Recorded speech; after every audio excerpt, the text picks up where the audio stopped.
আমরা আমাদের এই বীমা খাতে রিফর্মের ক্ষেত্রে আমাদের যে কমিশন শিডিউলটা আছে সেখানে পরিবর্তন আসা প্রয়োজন।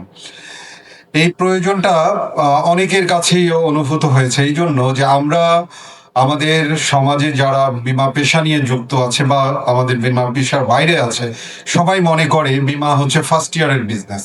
সো কেন ফার্স্ট ইয়ারের বিজনেস? কারণ ফার্স্ট ইয়ারেই তো বেনিফিটটা আছে, তারপরে আর কোনো লং টার্ম বেনিফিটটা নেই। যেহেতু লং টার্ম বেনিফিট নেই, তাহলে ক্যারিয়ার প্রফেশনালরা কিন্তু এখানে তার লং টার্ম ক্যারিয়ার আর চিন্তা করে না। মনে করে আমি এখানে কিছুদিন থাকবো, কিছু ফার্স্ট ইয়ার ইনকাম করব, এবং তারপরে আমি হয়তো অন্য খাতে চলে যাব। এই যে ট্রানজিশন, এই ট্রানজিশনটাকে তাকে লং টার্ম ক্যারিয়ারে উদ্বুদ্ধ করে না, কারণ সে ভবিষ্যতে কি পাবে। সো আজকে এই যে প্রস্তাবনার থেকে যে বিষয়টা আসছে, এই নিয়ে যদি আরো দীর্ঘ আলোচনা আসে এবং এখানে যারা অ্যাকচুয়ারি আছেন তারা এই বিষয় নিয়ে আরো সিরিয়াস হন, আমাদের রেগুলেটররা যদি আরো বেশি সিরিয়াস হন, তাহলেই শুধুমাত্র আমরা এই বিষয়ে একটা প্রফেশনাল ডেভেলপমেন্ট আনতে পারবো, এবং তারা তাদের ক্যারিয়ারে যে সমৃদ্ধ আয় হবে সেই আয়ের সাথে মাথায় রেখে, কমিটমেন্টকে মাথায় রেখে তারা এখানে ক্যারিয়ার করতে পারবে। ইন্স্যুরেন্স আসলে আমরা সবাই জানি একটা কমিটমেন্ট উইথ আওয়ার কাস্টমার্স। আমরা যাদের কাছ থেকে পলিসির প্রিমিয়াম নিচ্ছি তাদেরকে আমরা এক ধরনের লং টার্ম কমিটমেন্ট করি।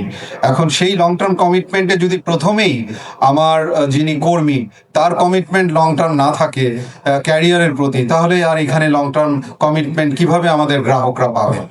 এবং এর সাথে সঙ্গতিপূর্ণ যে বিষয়টা আমাকে আলোচনা করতে বলা হয়েছে সেটাই যদি আমি ফোকাস করি, তাহলে আমরা দেখব যে আমরা সবাই মনে করি বীমা দাবি আমার পাওয়া উচিত, কিন্তু তার আগে আমরা গ্রাহকরা যারা এই পলিসিগুলো কিনছেন তারা কিন্তু এটাকে এক ধরনের বিনিয়োগ মনে করেন, এবং বিনিয়োগের অন্যান্য যে পোর্টফোলিও আছে তার সাথে তুলনামূলকভাবে বিচার করেন যে আমি ব্যাংকে টাকা রাখলে আমি টাকাটার সাথে সাথে তুলে ফেলতে পারছি, আমার সেখানে অধিক মুনাফা পাচ্ছি, বা রিয়েল এস্টেটে ইনকামের গ্রোথ বেশি, অথবা স্টক মার্কেটে ইনকাম করলে অনেক বেশি গ্রোথ, অনেক বেশি রিটার্ন।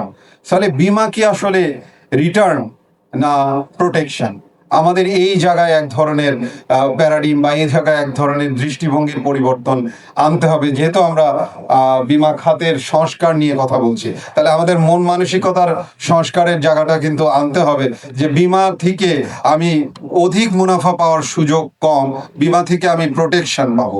আর এই প্রোটেকশনের কথাই যখন আসবে তখন কিন্তু আমার ডাইভার্সিটি অফ প্রোডাক্টস আসবে।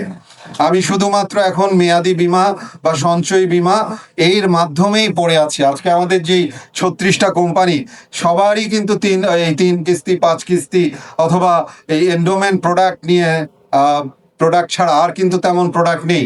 আমরা যদি গ্লোবালি প্রোডাক্ট জেনারেশনের কথা বলি, এন্ডোমেন্ট হচ্ছে সেকেন্ড জেনারেশন প্রোডাক্ট, এখন 4th জেনারেশন প্রোডাক্ট গ্লোবালি চলছে, যেটা ইউনিট লিঙ্কড প্রোডাক্ট।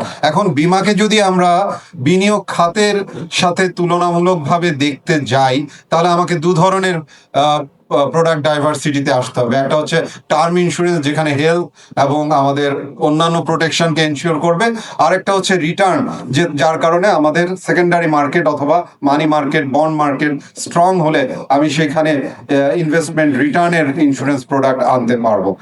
এই মন মানসিকতা যদি পরিবর্তন হয় এবং এই জায়গায় যদি রিফর্ম সঠিকভাবে করা যায়, তখন আসবে বীমা দাবির বিষয়টা। কিন্তু আসলে আমরা যেখানেই পরিচয় দেই আমি একজন বীমা কর্মী বা বীমা প্রতিষ্ঠানে কর্মরত আছি, সবার প্রথমেই যে বিষয়টা অনুভূত হয় যে আমি তো বীমার দাবি পাই না।